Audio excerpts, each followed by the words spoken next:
what if I told you that you can potentially be sitting on a gold mine as a fragrance collector? Never did anyone think getting in this game that there's a possibility that you can make some money off of scented water, off of used bottles that have been sitting there for years. The reality is there's some fragrances like stocks that appreciate over time, especially when they're discontinued. And in this case, I'm gonna be putting you onto 15 discontinued gems that have skyrocketed up in price, that can be potentially collecting dust on your beautiful fragrance display that you can flip and make some money because you don't even wear it like that. And I'm telling you, making money on used joints. So let's roll my fucking music so I can put you onto 15 fragrances that have skyrocketed in price since discontinued.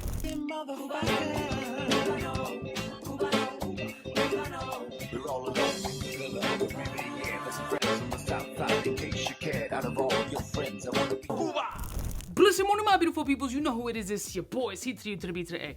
The majority of these joints I have had at some point, but do I have them now? No, I have maybe like 3 of these fragrances. And if I decided to flip them at any time, I'll make a profit. And if they know it's coming from me, I'm gonna charge an extra 5% because I'm a celebrity in my house. Celebrity. This is bullshit. The first fragrance is on everybody's gem, and why did you discontinue this fragrance list? And that's Gucci Envy for Men. I think that joint was released like in '98, bro, and everybody gets upset, especially the OGs in the space, that this fragrance got discontinued. I did have that fragrance at one time.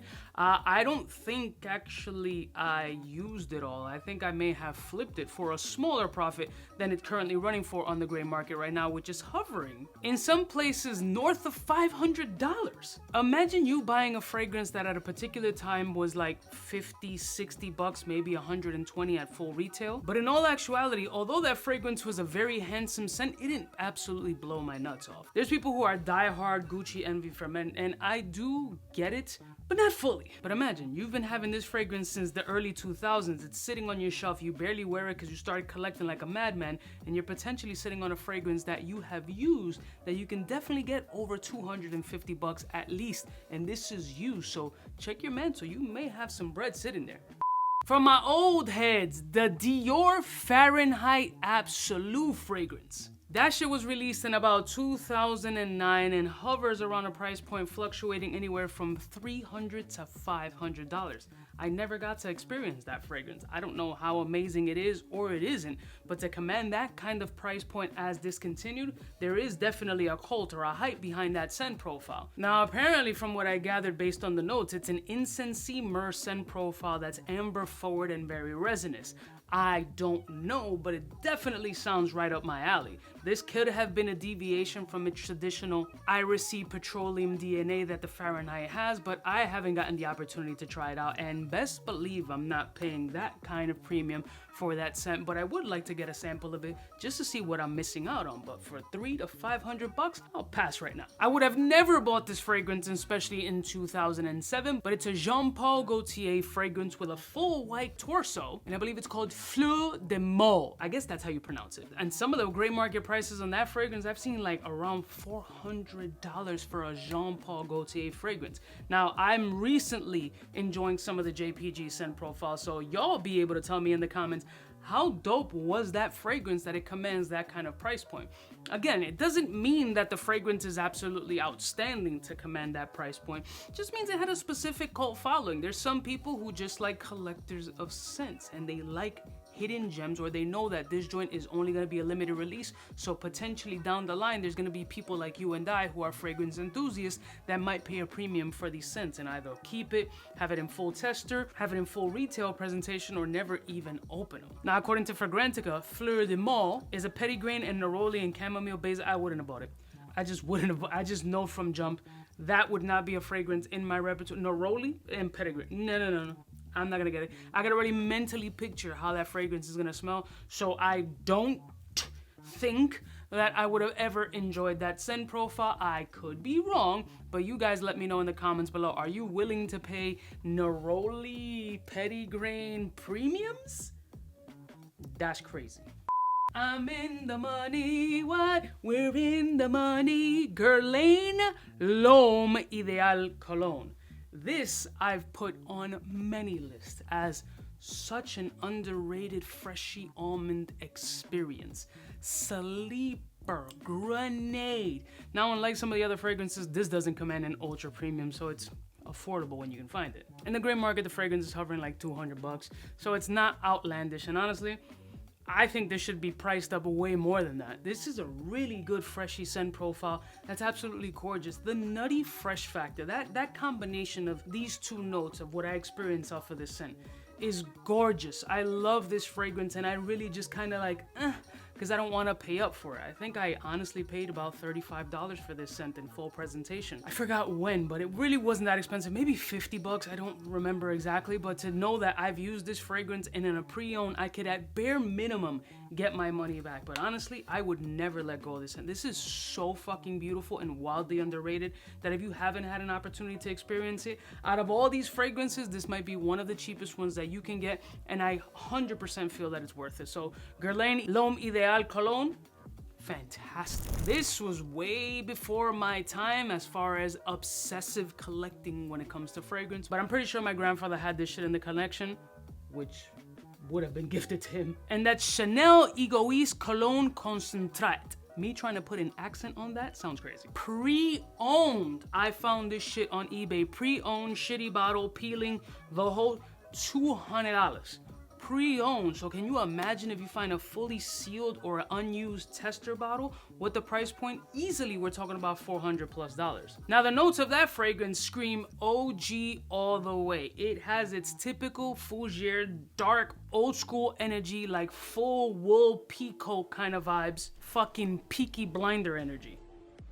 So Fragrantica listed as spicy, sandalwood, leather, vanillic, rosewood, and other woody notes. I mean, it sounds very handsome. I never got the chance to experience it, but for $200 for a used bottle, it's not the end of the world. I've definitely paid in that price point for used fragrances in the past as well. So maybe I'll give it a roll of the dice, but the question is the fragrance juice still gonna be in good condition? Like, has this motherfucker not taken care of it? Has this been sitting in the shower where you super hot showers and then completely fucked up the scent? Has it been sitting under hot lights? We don't know the condition of that scent. So that's kind of the gamble, especially with the older fragrances, like how this person was taking care of that shit. So it's a complete roll of the dice. And how do you even return that? Like, can you say, yo, this is spoiled rotten? Will eBay even honor that? I don't know, but that's a premium.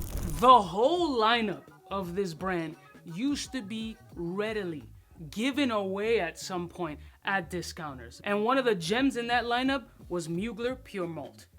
One of them was gifted to me. I have two of them and I'm keeping them forever and a day. This was gifted to me by one of y'all and I'm super appreciative. I love the scent. I think it's one of the most elegant whiskey fragrances in the designer space that have existed. There's something about this fragrance that's so raw and so animalic in certain ways with the right amount of booziness. It's an underlying peaty whiskey, almost bourbon-like energy with a good amount of sweetness, like balanced It's a perfect malt whiskey fragrance. It has that perfect amount of like bite and spice and that the burning sensation you get in the back of your throat when you're sipping on a beautiful aged whiskey, scotch, or a blend or bourbon. This in scent profile, while still keeping the Amen DNA of this petroleum-like rustic violet leaf kind of energy, is gorgeous. This is a beautiful gem. Everybody knew it when the fragrance came out. It got its flowers when it was currently in circulation, but now in the gray market pricing, $300+. Easy, no problems. That shit is crazy. This was on discounters on the regular before it hit the YouTube hype. Once the YouTube hype hit, it definitely started increasing in price, or at least the quantity that was out there was very limited, but $300 and something. Am I gonna say it's worth it? I mean, yeah, honestly, I think it is worth it. It's a really good scent and you have nothing in your stash other than the clones variants, and they're still not one-to-one, they're close, but they're not one-to-one to this. And I feel like the different batches of these fragrances also have different characteristics too. So this is like an artistic piece in the collection that, you know, I can make some bread off of. Now this fragrance I was hearing about a lot, and never had the opportunity to smell it. It is Tom Ford's Italian Cypress. Released in 2008, I would hear from like the true frag heads, the artisan lovers, the artistes in the perfumery space, which is very separate from what the fuck I am about how amazing that scent profile was. Now for me, in looking at the notes, they look really simplistic. It has notes like Italian cypress, of course, woody notes, basil, citrus, and mint. So what made it that phenomenal, and what made it cost at a price point hovering minimum $300 and some odd, but really the majority of them are hovering around $600 and change for a 50 ml. Think about that shit, $600 some odd for 50 ml of a Tom Ford scent that's discontinued. So there's gotta be a little something there. As simplistic as it sounds note-wise, sometimes the most beautiful scent profiles are really the most simplistic done, whether it be better ingredients or how it was blended or whatever the case may be. For it to command such a premium in that Tom Ford space, I mean, to say that I'm not curious is crazy. If I'm not mistaken, Creed Royal Mayfair was inspired by this scent. This Creed fragrance on the gray market, I think I found it on eBay for over $3,000, dogs. 3 racks. And that fragrance is Creed Windsor. A limited edition release dropped in 2010 and snatched up by everybody in this motherfucker for a $3,000 gray market price. Now granted, that was like a whole Falcon with atomizer and whatever the fuck. So you gotta imagine that it's at least 800 minimum if you're getting all that for 3 G's. Like, this fragrance sounds like pure insanity. So it's apparently a gin-forward fragrance with pines, citruses, some florals, and some deep woods. Doesn't sound overly complicated, nor am I truly familiar with a Creed fragrance that has a prominence of gin. I smelled Royal Mayfair. I don't have it. I think I did a swap of it a long time ago, but I would love to get my nose on it. I think Dua has an interpretation because he generally buys a lot of limited releases and vaulted fragrances, and the kid spends a ton of bread to try to recreate them shits. But you want to smell the original that's commanding this kind of premium. There's got to be something ultra special about that shit to really have it at that particular price point, because the fragrance isn't that crazy old. You know, I'm 14 years old in the fragrance world compared to like that Chanel Egoiste is not old, because them just is from the 90s. So we're talking about 14 years for it to command such a wild premium. Let's say, for example, when it came out, it cost, let's say, $600. So imagine in 14 years off of that $600, you can potentially make up to $3,000. Imagine that shit. You have Creed Windsor in your stash. You're probably never getting rid of it. But in a wild pinch, God forbid, shit goes bad, you have mad profit sitting there in one bottle. That's pretty incredible, especially for scented water. I don't know about you, but I'm fucking impressed. Now, the hype on this next Yves Saint Laurent fragrance was crazy, and I did have it, and I sold it. YSL M7. A beautiful scent, but I was kind of like, I got a lot out of the other M7 flankers that was similar enough that I wanted to make some money to continue making content. It was more like a flip. I don't remember if I know either I sold it or I traded it for a bundle of other scents, but I had it. I probably have it in one of the videos too, if I remember correctly. I have over 3,000 videos, so imagine. But that fragrance for me was like a big, punchy, spicy bomb, a little bit of a licorice kind of energy to my nose from what I recall from that fragrance. Very simplistic presentation, but it had like a dope retro feel. But the OG M7s are still hovering in that north of $350, $400 price points. And again, we're talking about like tester bottles. Like, the better the presentation, fully sealed in cellophane, you can probably command at least a $500 or $600 price point, which is crazy. Now, going over the notes of M7, maybe it'll spark something that potentially interests your deep pockets to buy. So it's an amber oud vetiver fragrance with citrus, rosemary, and musk. Now, what I can tell you is that it was a really refined oud. It was an elegant oud, a very gentlemanly presentation of old school energy with a slight modern twist. But I did get like licorice spiciness, like black licorice spiciness in that fragrance.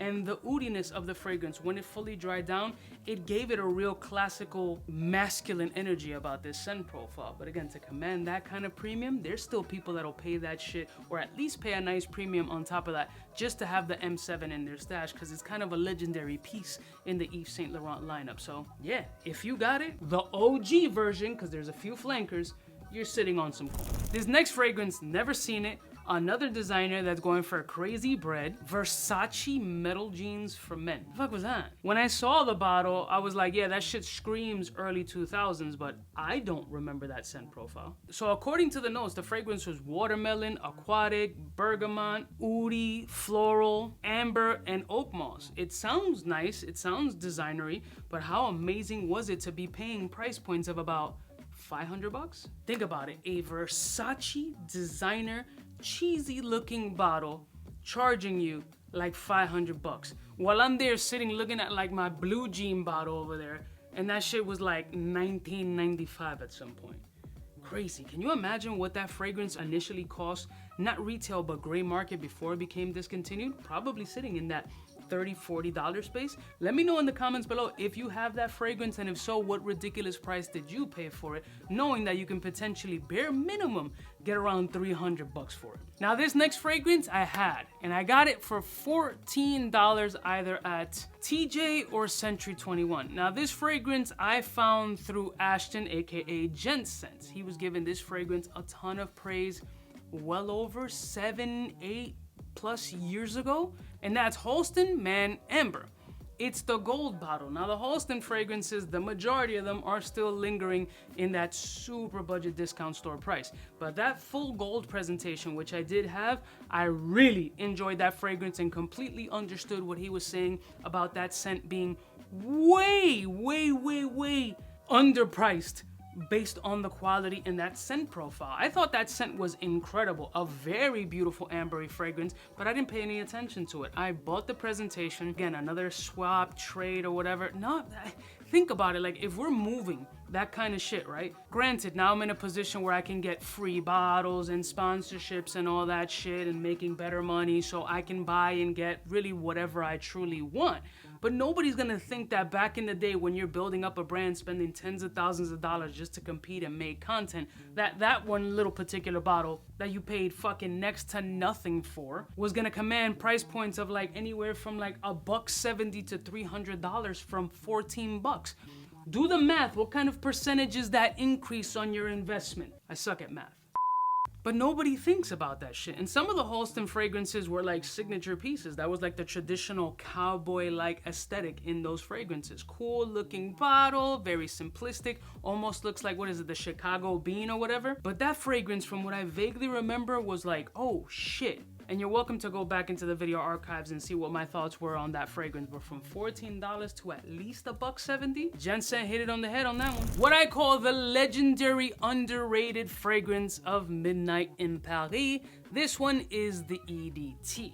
Whether it be the EDT or the EDP, they're both commanding a ridiculous premium. This bottle I paid sub $50 for. Maybe 10 years ago? No, more than that. Yeah, maybe 10 years ago.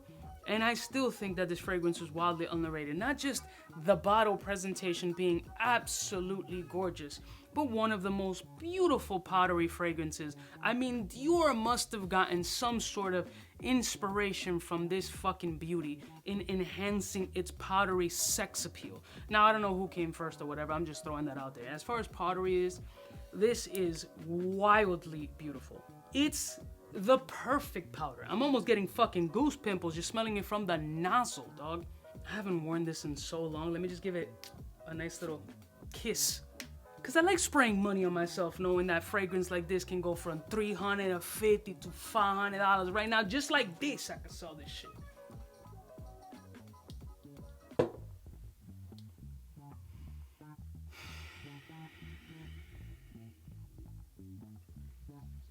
Words shall not be spoken. And especially with the buzz that Van Cleef has now on the jewelry aspect. I mean, they've always been jewelry legends in the space, but now with the Alhambra bracelets and everybody on Van Cleef's dick, imagine getting a fragrance and people realizing how beautiful this is. Bigger premiums, bro. If I fucking put together a Van Cleef package of an Alhambra bracelet with this shit, I can charge heavy bread. Because you know your boy's in the jewelry space. Beautifully powdery, mad rich and sexy, and it's kind of enchanting, honestly. It's perfection. This was wildly, and $30-something at some point for the EDT. The EDP even more crazy. But at the time that I was even interested or considering the EDP, it had already gone up, and I was like, I'm not gonna pay an extra $20 for that shit. Stupid fuck, I could have made double if not triple. Another one that you're gonna have to pay at least $2.25 for, Ralph Lauren Romance. Now I think that there's another variant. I don't know if it's the silver cap or is it vice versa. One of these two is like crazy. Now for me, this fragrance, the handsomeness comes from that spicy ginger element. Sexy, ultra wearable, very classy, office safe fragrance. It's just an overall mass appeal DNA. Is it like a crazy Baja Panty, like, oh, her kitty got wet as soon as she walked by? I don't think so, unless she's a little bit of an older broad, then yeah, maybe. That's $17 right there. It's a classically gentleman scent. It's a little bit spicy. You get a little bit of a vetiver action. You get that bergamot punch. You get an oak mossy energy. A little bit of a shaving foam type vibe. Elegant. Super handsome. $250 at least. And I bought this shit pre-owned. I bought it used. I didn't buy this joint brand new. So you want to get it right now, you can actually get it, but you're going to pay like around $250, which I think retail around the fragrance at that point was like $90-something or $1 something for a 50 ml. So you're not paying a super duper premium, but you are paying a premium for a discontinued gem, which a lot of people put this joint on their list of amazingness. Now this fragrance, people don't know about it. This fragrance is discontinued, and I think one of the best amber fragrances in my collection. I have praised this for years. It's not available on gray markets. I'm probably cornering the market on this fucking scent. And if I decided to sell this fragrance right now, I would have at least 10 buyers wanted to take it off my hands. That's 𝗙𝙭𝗔𝗕 𝗂𝘀. One of the most insane like taking the baddest fucking amber that you've experienced, right? Taking elements of like 𝗙𝗥𝗓 and putting it in this joint with a hay richness and this nutty underlying roasted energy about this fragrance. Take your fucking favorite Grand Soir or Amber Intrigue, or take whatever the baddest ambers are, mix them all together in a vat, sprinkle a little hay note into this shit, and then this underlying sweet, bitter, chocolatey vibe, and you get fucking perfection. I don't know why they discontinued this shit. Allegedly, they redropped it under another name. I don't remember the name. Some of y'all true fans will know. Put it in the comments and maybe I'll pick it up and do a side-by-side comparison. But they done fucked up releasing this shit. So body a lot of amber fragrances. I mean body. Performance, scent, incredible. Why did they discontinue this shit? I don't know, but you stupid as fuck. And finally, by the house of Dolce & Gabbana, aka that zebra bottle, bye. Bye. $500 at least. I've tried for years to get my paws on this fragrance, and every time I've had it in the cart at $275, at $330, I'm like, bro, I don't want to pay that. I don't want to pay. I've always trickled into the fucking, it's just tough for me. I want it. I definitely want it. I feel like I need it, but I just can't. I like everything at a discount. I want the best deal possible to get that scent profile. I think I need it in my stash, but I don't want to pay $5 for that bottle. Knowing that I know the scent is good. Is it mind nut blowing? Like, not for $5. But as a hoarder, as a fragrance enthusiast, as a fan, I feel like it's kind of like my museum piece. Like, it should be in the stash. I just don't want to pay that price. I'm waiting for the right opportunity. I always feel that the right opportunity is going to present itself, whether that's going to be in a bundle of some sort of a trade or a swap or exchange of funds or sexual favor, something in that space where I can have Dolce & Gabbana buy, aka Zebra Bottle, in the stash. Heavily regarded by a ton of people as like their goated scent profile or a gem in their stash. I want to feel that too. I mean, I got a couple of discontinued gems, but clearly not enough. So if you're like a true fragrance fiend and you have that in your stash, you're sitting on bread. And I knew of a couple of dudes that had multiples. These motherfuckers are sitting on nice bread. They didn't pay like pennies to them shit, and they'll never get rid of them. Talk about sealed. They'll never get rid of them. Sitting on bread, at least fucking 3 to 4 racks of just Dolce & Gabbana zebra bottles. Crazy. And there you have it, 15 discontinued bangers that you might potentially have in your collection, appreciating, making money. Before crypto ever existed, you were smelling dope and making money. You're welcome. I love y'all mother suckers from the heart. Please feel free to put more discontinued gems that are insanely priced below. I'm sure that there's so many out there that I've never even heard of, but I would love to know and look into them. I'll see y'all bitches next time. You know who it is. Biggest in the game. Smooches. For the fly gun holder, money folder, motor roller, start tack when it's time to call back. For the rough, rugged, and raw way, this nigga Jay, it's a game, but he don't play. Hey, for all the chicks that got dead in the penthouse suite on top of my mom's crib. It's nonsense you never get in. It's nonsense that you would think that you would.